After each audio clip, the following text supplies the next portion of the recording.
আসসালামু আলাইকুম। যেখান থেকে আমার ভিডিও দেখছেন সকলকে আন্তরিক অভিনন্দন, শুভেচ্ছা ও ভালোবাসা। আহ, সমকালের একটি নিউজ, কোনোভাবেই যেন স্বৈরাচার আবার মানুষের কাঁধে চেপে বসতে না পারে তারেক রহমান।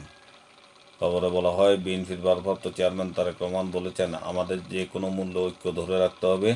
ভিন্ন মত থাকবে, আমরা বসবো, আলোচনা করব, এমন কিছু আমরা বলবো না, যেন এমন কিছু করা থেকে বিরত থাকার চেষ্টা করব, যাতে কোনোভাবে স্বৈরাচার বা তার প্রেতাত্মারা আবার এই দেশের মানুষের কাঁধে চেপে বসতে না পারে। গত শনিবার রাজধানীর একটি হোটেলে 12 দলীয় জোটের ইফতার মাহফিলে ভার্চুয়ালি বক্তব্যকালে তিনি এই আহ্বান জানান। ঐক্যে জোর দিয়ে তারেক রহমান বলেন, আমরা যারা আছি রাজনৈতিক দলের নেতৃবৃন্দ, আমরা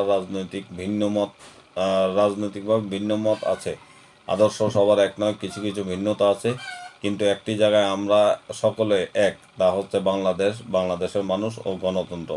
এখানে কিন্তু কোনো বিভেদ নেই। তারেক রহমান বলেন, আসুন, যে ঐক্য নিয়ে আমরা স্বৈরাচারকে বিদায় করেছিলাম, আগামী দিনে এই ঐক্য ধরে রেখে এদেশের মানুষের প্রত্যাশিত গণতন্ত্রকে আমরা প্রতিষ্ঠিত করব। এদেশের মানুষের প্রত্যাশিত সংস্কার আমরা সকলে মিলে আলোচনার মাধ্যমে বাস্তবায়ন করব। সংস্কার ও নির্বাচন প্রসঙ্গে বিএনপির ভারপ্রাপ্ত চেয়ারম্যান বলেন, দুঃখজনকভাবে আমরা দেখছি একটি পরিস্থিতির উদ্ভব হয়েছে, সংস্কার ও নির্বাচনকে মুখোমুখি দাঁড় করানো হচ্ছে। কেউ কেউ বলছেন সংস্কার শেষ হবে, তারপর নির্বাচন হবে। আমি ব্যক্তিগতভাবে বিশ্বাস করি যে যেটা শেষ হয়ে যায় সেটা তো সংস্কার হতে পারে না। সংস্কার একটা চলমান প্রক্রিয়া।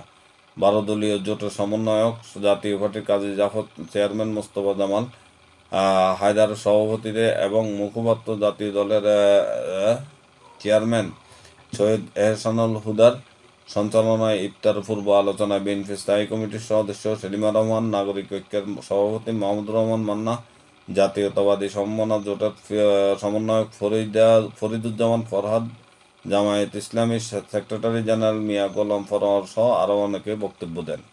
এই ছিল সংবাদ। ভালো থাকবেন। আল্লাহ হাফেজ।